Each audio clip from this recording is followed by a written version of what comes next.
അമേരിക്കയുടെ nuclear disaster monitor ചെയ്യുന്ന ഒരു വിമാനം പാകിസ്ഥാന്റെ ന്യൂക്ലിയർ ഫെസിലിറ്റിയെ നോക്കി അതിവേഗത്തിൽ വരികയായിരുന്നു. കൂടാതെ ഇന്ത്യൻ വ്യോമസേന പറഞ്ഞത് നിരവധി പാകിസ്ഥാൻ യുദ്ധവിമാനങ്ങളെ ഞങ്ങൾ വെടിവെച്ച് വീഴ്ത്തിയെന്ന്. അങ്ങനെയാണെങ്കിൽ ഇന്ത്യൻ വ്യോമസേന പാകിസ്ഥാന്റെ ന്യൂക്ലിയർ ഫെസിലിറ്റീസിനെ ടാർഗറ്റ് ചെയ്തിട്ടുണ്ടോ? കൂടാതെ ഏതൊക്കെ പാകിസ്ഥാൻ വിമാനങ്ങളെ വെടിവെച്ച് വീഴ്ത്തിയിട്ടുണ്ടാകും? ഇവയെല്ലാം ഈ വീഡിയോയിലൂടെ വിശദമായി അറിയാം.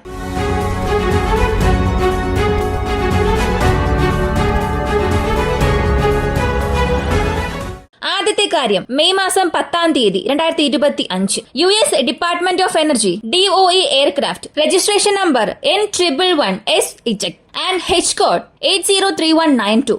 ഇത് പാകിസ്ഥാന്റെ ന്യൂക്ലിയർ ഫെസിലിറ്റിയെ നോക്കി വളരെ വേഗത്തിൽ പോയത് ഫ്ലൈറ്റ് റഡാർ 24-ൽ ട്രാക്ക് ചെയ്തു. ഇപ്പോ ഈ വിമാനത്തിന്റെ ജോലി എന്താണെന്ന് നോക്കിയാൽ, ഒരു രാജ്യത്തിന്റെ ന്യൂക്ലിയർ ഫെസിലിറ്റീസിൽ ആക്രമണം നടത്തിയാലോ, അല്ലെങ്കിൽ ആ രാജ്യത്തിന്റെ ഏതെങ്കിലും ഒരു ന്യൂക്ലിയർ ഫെസിലിറ്റി, അവിടെയുള്ള ഫിഷൻ മെറ്റീരിയൽസ് എന്തെങ്കിലും മോഷണം പോയതായി പറഞ്ഞാലോ, ആ ഫെസിലിറ്റിയെ നോക്കി വളരെ വേഗത്തിൽ ചെല്ലും.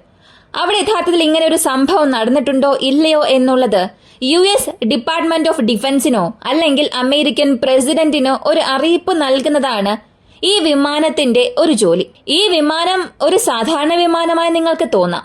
എന്നാൽ ഇത് മെയ് മാസം 10 ഈ വിമാനം പാകിസ്ഥാൻ വ്യോമതാവളമായ കിരാന ഹില്ലിൽ പറന്നു എന്നുള്ളത് ലോകത്തിലെ എല്ലാവരുടെയും ശ്രദ്ധയാകർഷിക്കപ്പെട്ട ഒന്നായിരുന്നു. കാരണം കിരാന ഹിൽസ് എന്നത് ഒരു സസ്പെക്ടഡ് ന്യൂക്ലിയർ സ്റ്റോറേജ് ഫെസിലിറ്റിയാണ്. അതായത് പാകിസ്ഥാന്റെ അണുവായുധങ്ങൾ സൂക്ഷിച്ചു വയ്ക്കുന്ന ഒരു വ്യോമതാവളം. ഇതാണ് കിരാന ഹിൽസ്. ഈ ഒരു എയർബേസിനെ ഇന്ത്യ അവരുടെ ഏരിയൽ സ്ട്രൈക്ക് വഴി നശിപ്പിച്ചിട്ടുണ്ട്, അല്ലെങ്കിൽ ആ ടാർഗറ്റിനെ ന്യൂട്രലൈസ് ചെയ്യുന്ന രീതിയിലുള്ള പ്രവർത്തനങ്ങളിൽ ഏർപ്പെട്ടു എന്നുള്ളത് തന്നെ വലിയ കാര്യമാണ്. അമേരിക്കയെ സംബന്ധിച്ചിടത്തോളം നമുക്ക് ഒരേ ഒരു കാര്യം മാത്രം അറിഞ്ഞാൽ മതി. എന്തുകൊണ്ട് പാകിസ്ഥാൻ ന്യൂക്ലിയർ ഫെസിലിറ്റീസിൽ അവർ ഇത്രയേറെ താല്പര്യം കാണിക്കുന്നു? കൂടാതെ ഇന്ത്യ പാകിസ്ഥാൻ യുദ്ധം വന്നാൽ മാത്രം എന്തുകൊണ്ട് പെട്ടെന്ന് ഒരു സീസ് ഫയറിനായിട്ടുള്ള കാര്യങ്ങൾ ചെയ്യുന്നു? ഈ ഒരു ചോദ്യത്തിന് ലളിതമായ ഒരു ഉത്തരമേ ഉള്ളൂ. അമേരിക്കയ്ക്ക് ലോകം മുഴുവനും ശത്രുക്കളുണ്ട്. കൂടാതെ ഈ എല്ലാ സംഘടനകൾക്കും അണുവായുധം ആവശ്യമായി വരുന്നുണ്ട്, വളരെ ആവശ്യമായി വരുന്നുണ്ട്. അപ്പോ ഈ അണുവായുധം ഇങ്ങനെയുള്ള ഡീസ്റ്റെബിലൈസ്ഡ് ആയിട്ടുള്ള കൺട്രീസിൽ നിന്ന് മാത്രമേ ലഭിക്കുകയുള്ളൂ. മറ്റേതൊരു സ്റ്റെബിലൈസ്ഡ് ആയിട്ടുള്ള കൺട്രീസിൽ നിന്നും അണുവായുധങ്ങൾ തീവ്രവാദികളുടെ കൈകളിലേക്ക് പോവുകയില്ല. കാരണം നമ്മുടെ ശത്രുവാണെങ്കിൽ പോലും ആ ശത്രുവിനെ നശിപ്പിക്കാൻ ഒരു തീവ്രവാദ ഓർഗനൈസേഷനുമായി നമ്മൾ ടൈപ്പ് നടത്തിയാൽ തീർച്ചയായും ഒരു ദിവസം ഭാവിയിൽ ആ പാമ്പ് നമ്മളെയും കടിക്കും. അപ്പോ പാകിസ്ഥാൻ ഒരു പക്ഷേ ഇന്ത്യയുടെ സൈനികർ കാരണം ഡീസ്റ്റെബിലൈസ്ഡ് ആയെങ്കിൽ പാകിസ്ഥാനിലുള്ള അണുവായുധം, വാർഹെഡ്സ് എല്ലാം തന്നെ അമേരിക്കയുടെ ശത്രുക്കളുടെ കൈകളിലേക്ക് പോകാനുള്ള സാധ്യത കൂടുതലാണ്. അതുകൊണ്ടാണ് പാകിസ്ഥാൻ ആവശ്യമായ കടം, അല്ലെങ്കിൽ പാകിസ്ഥാൻ ആവശ്യമായ മിലിറ്ററി ഹെൽപ്സ് അമേരിക്കൻസ് യാതൊരു മടിയും കൂടാതെ ചെയ്യുന്നത്. ഇവിടെ കാര്യം നമ്മൾ മനസ്സിലാക്കിയേ മതിയാവുകയുള്ളൂ. അമേരിക്കൻസിന് അഫ്ഗാനിസ്ഥാനെ ആവശ്യമായി വന്നൊരു സമയമുണ്ടായിരുന്നു. അതിനുവേണ്ടി പാകിസ്ഥാനെ സഹായം ചെയ്തു. പാകിസ്ഥാന്റെ പക്കൽ അണുവായുധം വന്നതിന് ശേഷം ആ അണുവായുധങ്ങൾ പാകിസ്ഥാനിൽ നിന്നും തങ്ങളുടെ ശത്രുക്കളുടെ കൈകളിലേക്ക് പോകാൻ പാടില്ല എന്നതിനു വേണ്ടി ഇപ്പോൾ വരെയും അവർക്ക് ആവശ്യമായ സഹായം ചെയ്യുന്നുണ്ട്. സഹായം എന്ന് പറയുമ്പോൾ അവർക്ക് ആവശ്യത്തിലധികം നൽകുന്നതിന് പകരം ആ കൺട്രി പൂർണ്ണമായും തകരുന്നത് തടയുന്ന രീതിയിലുള്ള സഹായം മാത്രമാണ് നൽകിക്കൊണ്ടിരിക്കുന്നത്. ഇതാണ് വ്യക്തമായി മനസ്സിലാക്കേണ്ടത്. ഇതിനു മുൻപ്, അതായത് അഫ്ഗാനിസ്ഥാൻ വാർ സമയത്തുണ്ടായിരുന്ന സഹായവും ഇപ്പോൾ അവർക്ക് ലഭിച്ചുകൊണ്ടിരിക്കുന്ന സഹായവും നമുക്ക് ഡിഫറൻഷിയേറ്റ് ചെയ്ത് നോക്കാൻ സാധിക്കും. കാരണം ഇന്നത്തെ അവസ്ഥയിൽ പാകിസ്ഥാനിലേക്ക് പോകുന്നതെല്ലാം IMFന്റെ ലോൺ മാത്രമാണ്. ബേസിക്കായി ഈ പാകിസ്ഥാൻ തങ്ങളുടെ പക്കലുള്ള അണുവായുധം ഉപയോഗിച്ചുകൊണ്ട് തന്നെ ഒരു ഭിക്ഷാടനം നടത്തുകയാണ്. അപ്പോ അമേരിക്കയെ സംബന്ധിച്ച് ഇതൊക്കെയാണ് കാരണങ്ങൾ. അണുവായുധങ്ങൾ ഞങ്ങളുടെ ശത്രുക്കളുടെ കൈകളിലേക്ക് പോകാൻ പാടില്ല. പാകിസ്ഥാൻ ഡീസ്റ്റെബിലൈസ്ഡ് ആകുന്നത് കാരണം ഈ അണുവായുധങ്ങളൊന്നും മറ്റു രാജ്യങ്ങളിലേക്ക് പോകാൻ പാടില്ല, പ്രധാനമായും ശത്രു രാജ്യങ്ങളിലേക്ക് പോകാൻ പാടില്ല. അതുകൊണ്ട് തന്നെ പെട്ടെന്ന് ഇന്ത്യൻ ഗവൺമെന്റിനോട് ഈ ഒരു ആക്രമണങ്ങളെല്ലാം ഹോൾഡ് ചെയ്യാൻ ആവശ്യപ്പെടുകയും ഒരു ചർച്ചയിലൂടെ സീസ് ഫയർ കൊണ്ടുവരണം എന്നുള്ളതൊക്കെയായിരുന്നു അമേരിക്കയുടെ ആവശ്യം. കൂടാതെ ഇന്ത്യയുടെ ആക്രമണത്തെക്കുറിച്ച് പറയണം എന്നുണ്ടെങ്കിൽ കിരാന ഹിൽസിൽ മിസൈൽ സ്ട്രൈക്ക് ചെയ്തോ എന്ന് IAF ചീഫിനോട് ചോദിച്ചപ്പോൾ കിരാന ഹിൽസിൽ അണുവായുധങ്ങൾ ഉണ്ടെന്ന് പറഞ്ഞു തന്നതിന് നന്ദി, എന്നാൽ ഞങ്ങളെ അങ്ങനെ യാതൊരു അറ്റാക്കും ചെയ്തില്ല എന്ന് IAF ചീഫ് തന്നെ പറഞ്ഞു. അപ്പോ കിരാന ഹിൽസിൽ നടന്ന അറ്റാക്കിനെ സംബന്ധിച്ചിടത്തോളം ഇന്ത്യൻ വ്യോമസേന അങ്ങനെ ഒരു ക്ലെയിം നടത്തിയിട്ടില്ല. എന്നാൽ നൂർ ഖാൻ, സെർഗോദ്ര പോലുള്ള വ്യോമതാവളങ്ങളിൽ പാകിസ്ഥാന്റെ ന്യൂക്ലിയർ വാർഹെഡ്സ് ഹോൾഡ് ചെയ്ത് വച്ചിരിപ്പുണ്ട് എന്ന് പല വാർത്തകൾ വന്നിരുന്നു. ഇത് തന്നെ നമ്മൾ ആക്രമിച്ചു എന്ന് പറയുമ്പോൾ ഇതും ന്യൂക്ലിയർ സ്ട്രൈക്കിന് കീഴിലാണ് വരിക. അപ്പോ ഇന്ത്യൻസായി നമ്മൾ എന്ത് ചെയ്തു എന്ന് നമ്മൾ അറിയണ്ടേ?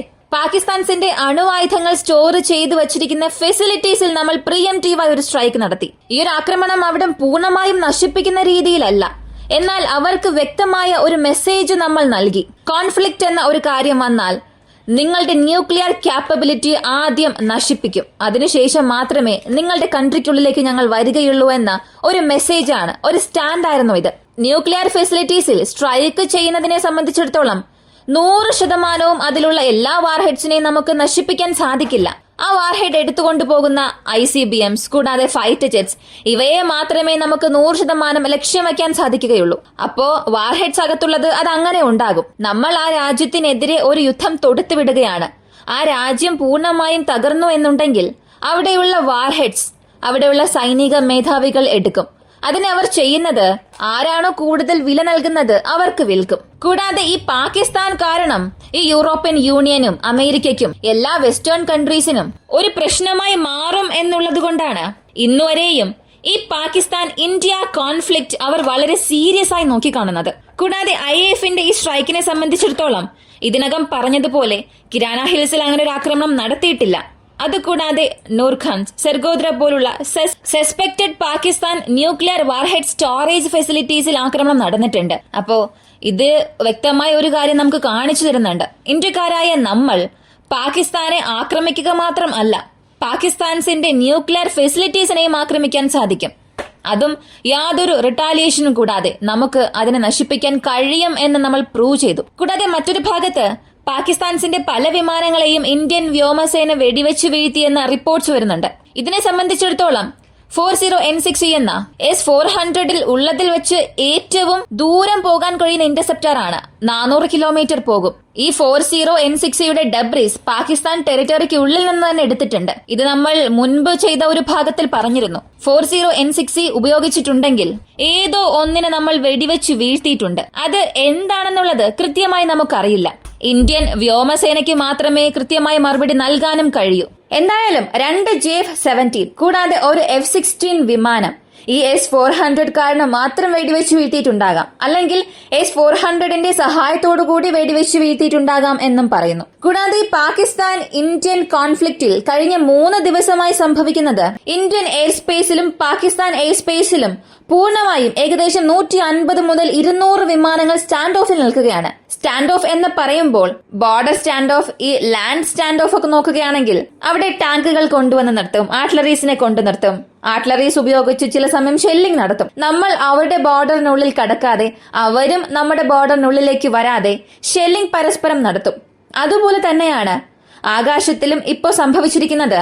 നമ്മുടെ യുദ്ധവിമാനങ്ങൾ അകത്തേക്ക് നുഴയാതെ അവരുടെ യുദ്ധവിമാനങ്ങളും അകത്തേക്ക് വരാതെ വെറും BVR മാത്രം ഉപയോഗിച്ച് നമ്മൾ യുദ്ധം ചെയ്തുകൊണ്ടിരുന്നു. ഇവിടെ മറ്റൊരു പ്രധാനപ്പെട്ട കാര്യം എയർ ചീഫ് പറയുന്നുണ്ട്. പാകിസ്ഥാൻ വ്യോമസേന അവരുടെ യുദ്ധവിമാനങ്ങളെ ഇന്ത്യൻ എയർ സ്പേസിനുള്ളിൽ കൊണ്ടുവരുന്നതിന് ഒരല്പം പോലും മടിക്കില്ല. എന്നാൽ ഇന്ത്യയുടെ സുഖോയ് Su-30s, റഫേൽ, മിറാഷ് 2000 വിമാനങ്ങൾ ഇവയെല്ലാം ഹെവി പാട്രോളിംഗിൽ ഉള്ളത് കൊണ്ട് മാത്രമാണ് പാകിസ്ഥാൻസിന് ഇന്ത്യൻ എയർ സ്പേസ് ബ്രീച്ച് ചെയ്യാൻ സാധിക്കാത്തത് എന്നും അദ്ദേഹം പറഞ്ഞു. അപ്പോ ഏകദേശം 2019 നടന്ന ബാലക്കോട്ട് സ്ട്രൈക്കിന് ശേഷം ഈ 2 രാജ്യങ്ങളും ഇത്രയേറെ ഒരു ഡോഗ് ഫൈറ്റിൽ ഏർപ്പെട്ടത് അത് ഇപ്പോഴായിരിക്കും. ഇത്രത്തോളം ഒരു ഡോഗ് ഫൈറ്റ് എന്നത് അടുത്തിടെ നടന്നുകൊണ്ടിരിക്കുന്ന ഏതൊരു കോൺഫ്ലിക്റ്റിൽ ആരും കണ്ടിട്ട് പോലും ഇല്ല. ഇസ്രായേൽ ഗാസ യുദ്ധം, റഷ്യ ഉക്രൈൻ യുദ്ധം, ഏത് വേണമെങ്കിലും നിങ്ങൾക്ക് നോക്കാം.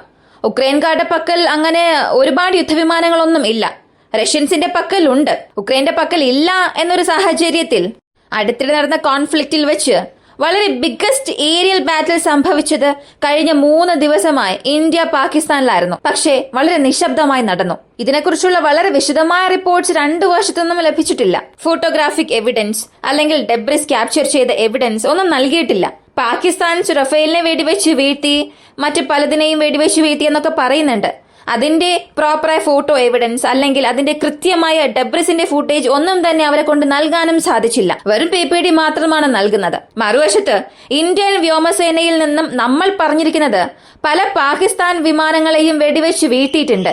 പക്ഷെ ആ വിമാനങ്ങളെല്ലാം ആ ടെറിട്ടറിക്കുള്ളിലാണ്, പാകിസ്ഥാന്റെ ടെറിട്ടറിക്കുള്ളിലാണ് വീണത്.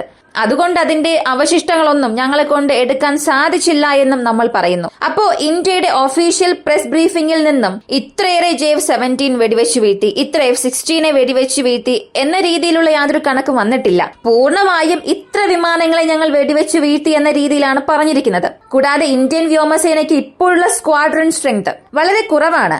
നമുക്ക് സാങ്ഷനായ സ്ക്വാഡ്രൺ സ്ട്രെങ്തിനേക്കാളും പല സ്ക്വാഡ്രൺ കുറവാണ് നമുക്കിപ്പോഴുള്ളത്. നമ്മുടെ പക്കൽ ഫൈറ്റർ എയർഫ്രെയിം വളരെ കുറവാണ്. 5 വർഷത്തിനു ശേഷം മാത്രമേ നമ്മൾ ഓർഡർ ചെയ്ത എല്ലാ ഫൈറ്റർ എയർഫ്രെയിമും നമ്മുടെ പക്കൽ വരികയുള്ളൂ.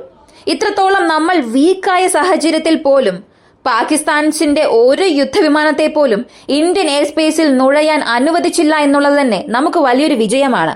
ഇന്ത്യൻ ഭാഗത്ത് ഒരുപാട് നഷ്ടമുണ്ട്, അതും ഇവിടെ വ്യക്തമാക്കിയിട്ടുണ്ട്. പക്ഷേ അത് ഏത് വിമാനം, എങ്ങനെ സംഭവിച്ചു? നമ്മുടെ ഭാഗത്തുനിന്നും തെറ്റ് സംഭവിച്ചതാണോ, അല്ലെങ്കിൽ പാകിസ്ഥാൻസ് വെടിവെച്ച് വീഴ്ത്തിയതാണോ? ഇങ്ങനെയുള്ള വിശദീകരണം ഒന്നും ലഭിച്ചിട്ടില്ല. എന്നാൽ എത്രയും പെട്ടെന്ന് അതിനുള്ള വിശദീകരണം നൽകുമെന്നും പറഞ്ഞിട്ടുണ്ട്. ആ സമയം നമ്മുടെ ചാനൽ അതിനെക്കുറിച്ചുള്ള വ്യക്തമായ ഒരു വീഡിയോ അറിയാം. ഈ ഏരിയൽ ബാറ്റിൽ, അതിനെ തുടർന്നുണ്ടായ ന്യൂക്ലിയർ സ്ട്രൈക്കിനെ സംബന്ധിച്ചിടത്തോളം ഇന്ത്യ ഇന്ന് ലോകത്തിന് തന്നെ ഒരു കാര്യം പ്രൂവ് ചെയ്തിട്ടുണ്ട്. ഇന്ത്യൻസായ നമ്മൾ ഒരു ന്യൂക്ലിയർ സ്റ്റേറ്റിന്റെ ന്യൂക്ലിയർ സൈറ്റിനെ പോലും ആക്രമിക്കാൻ മടിക്കില്ല. എന്തിന്? ലോകത്തിൽ തന്നെ ഇത് ആദ്യമായിരിക്കും ഒരു ന്യൂക്ലിയർ പവേർഡ് കൺട്രിയെ മറ്റൊരു ന്യൂക്ലിയർ പവേർഡ് കൺട്രി ആക്രമിക്കുന്നത്. അത് തീർച്ചയായും ഇന്ത്യ തന്നെയായിരിക്കും. കാരണം ഏതൊരു രാജ്യവും ഒരു ന്യൂക്ലിയർ ആംഡ് കൺട്രിയുമായി ഇത്രത്തോളം ധൈര്യമായി കോൺഫ്ലിക്റ്റിൽ ഇറങ്ങിയിട്ടില്ല. തീർച്ചയായും ഒരുപക്ഷെ ഇറാൻ ഇസ്രായേൽ യുദ്ധത്തെക്കുറിച്ചൊക്കെ പലരും ഇവിടെ പറയാം.